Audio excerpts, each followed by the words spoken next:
काय डिओडंट मारून जात होते का देवासोबत खेळायला? नाही, शेणामोतातच वासंगाला यायचा.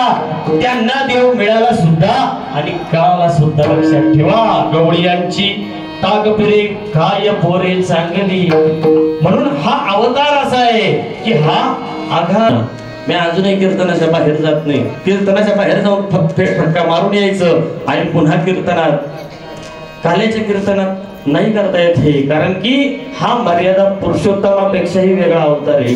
एक अवतार आहे प्रभू रामचंद्रांचा, त्यांना मर्यादा येते. आणि कृष्ण महाराजांचा अवतार आहे ज्याला मर्यादा नाही, म्हणून त्याच्याशी मर्यादेनं राहावं लागतं. मर्यादा तोडली होती. कोणी तोडली? शिशुपाळानं मर्यादा तोडली. तोडली का नाही? शिशुपाळानं मर्यादा तोडली, 100 अपराध भरले आणि कृष्ण भगवंतांनी सुदर्शन चक्र काढलं. लक्षात ठेवा. वाजवी तो मुरली छान रे गाना